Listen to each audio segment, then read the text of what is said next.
जर तुम्ही एक बिगिनर आहात आणि तुमची फिटनेस जर्नी स्टार्ट करताय, तर ॲज अ फिटनेस ट्रेनर माझं तुम्हाला सजेशन असेल, एक सर्टिफाईड ट्रेनरकडून कोचिंग घ्या, जो शिकलेला असेल. ऑनलाईन किंवा ऑफलाईन कुठूनही घ्या, पण आधी स्टार्टिंग बिगिनर असतानाच गायडन्स घ्या कोणाचं तरी. कारण की काय फरक होतो, जे नॉलेज आम्हाला शिकवलं जातं सायंटिफिकली बेस्ड, जे ऍक्च्युअल वर्क करतं, बॉडी कशी काम करते, मसलची डायरेक्शन काय, मग त्यांना वर्कआउट कसं घ्यायचं, काय खायला द्यायचं, काय नाही खायला द्यायचं, का, हे सर्व आम्हाला शिकवलं जातं कोर्समध्ये. मग जे नॉलेज ज्याला आधीच आहे, जो स्टडी करून आलाय, ती गोष्ट तुम्हाला फर्स्ट डे पासून सांगेल तो.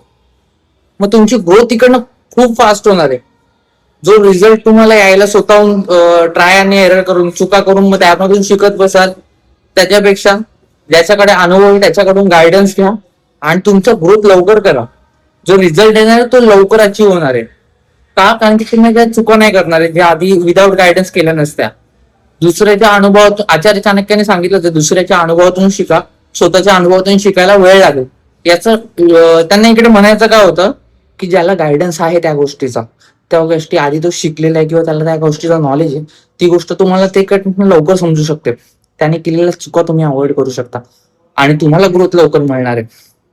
त्यासाठी पैसे तर चार्ज करायलाच लागणार आहे. आता जसं शाळेत पण जायचो आपण, शाळेत फी भरायचो, टीचर आपल्याला लवकर त्या गोष्टी शिकवायचे, किंवा क्लासेस लावायचो, एक्स्ट्रा क्लासेस लावायचो मुलांना.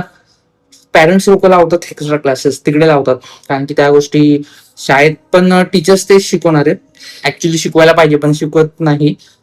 आणि मग पर्सनल क्लासेस लावतात, कोचिंग वगैरेला किंवा ट्युशनला पाठवतात, एक्स्ट्रा लावतात.